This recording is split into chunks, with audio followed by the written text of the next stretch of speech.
So I've created and saved my document, and I'd like to make sure that users can read it, but that no one can edit it without my permission. And to do that, I'm going to go to File and Protect Document, and we're going to restrict editing. This is a task pane that opens that allows us to make some choices about what's allowable and not allowable in this document. In an earlier chapter, we looked at using the formatting restriction section. Because I'm asking to protect my document, Word has automatically checked this editing restriction that says there are no changes that can be made to this document. It is read-only.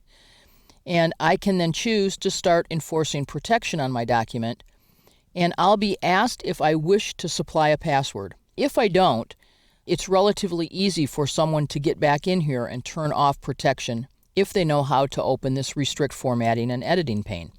So I'm going to supply a password. I'll need to enter that same password again and say OK. So it says this document is protected from unintentional editing. I can only view this region, and it lets me see the regions, and it says find regions I can edit, and it says there are no regions that you can edit. But notice that a user could just click Stop Protection, and if I had not supplied a password, they would be able to edit very, very easily.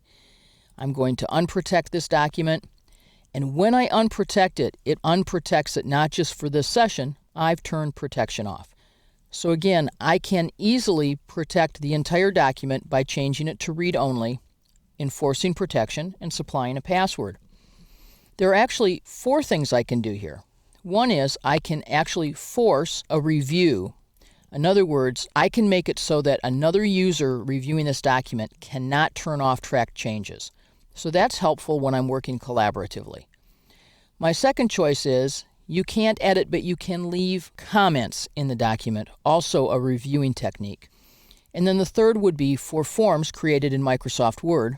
You could say the only thing allowed here is to fill in the form fields that are here in my document. But I'm going to choose no changes, read only. So just a quick review of that again, because it's a little bit complex. I start out on the left side of my screen saying I want to protect my document by restricting editing, and I end up over here on the right side of the screen, and Word has already set no changes, read only. I start enforcing protection, enter a password, confirm that password, and say OK, and my document is now restricted. If I wish, I can close the Restrict Formatting and Editing pane and save and close my document. And I have a well-protected document that anyone can read and no one can edit without a password. I'm going to stop the protection and show you an alternative use of the Restrict Formatting and Editing pane. I have a document that I want people to be able to edit only one part of it. If you take a look, I have some text, and I don't want anyone to change the text. I want them to enter comments about this text. And then I have another section of text that I'd like them to review and provide comments. So I'm saying no editing here, but editing here. No editing here, and so on. So saying no changes won't really work for me.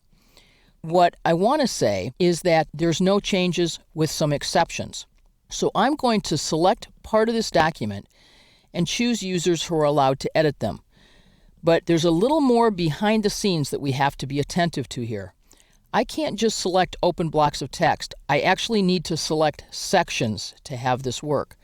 So I'm going to turn on my Show Hide mark, and there's actually a section break that's been inserted here and here. Let's remember quickly how to do that, which is Page Layout, Breaks, a continuous section break right there. So with a section break above and below this area, I can say this part here, everyone can freely edit. The other parts of the document, no changes. Let's start enforcing protection. And now that task pane that says find next region I can edit will tell me you can edit here. And you can even notice that there's a set of brackets here. I'll turn off Show Hide to make it a little easier, and it says you can edit here. So I can enter some text. Show all the regions I can edit right there. The next region, there is no next region. And I can't edit here. When I click, notice my toolbars are not enabled.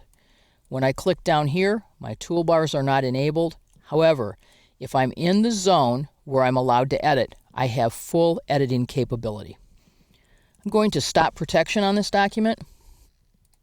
And again, remember that I've stopped protection going forward until I start enforcing protection again. One way to think about the use of this is that I can create a document, set the protection, and then make as many copies of it as I need to send out as a feedback form, as an informational form.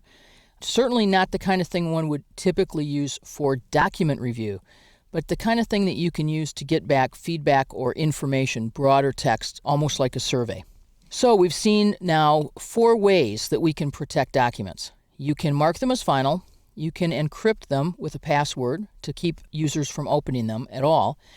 You can restrict editing, either to make the entire document read-only or to make part of the document available for editing. And for all of those choices except mark as final, you'll be expected to provide a password.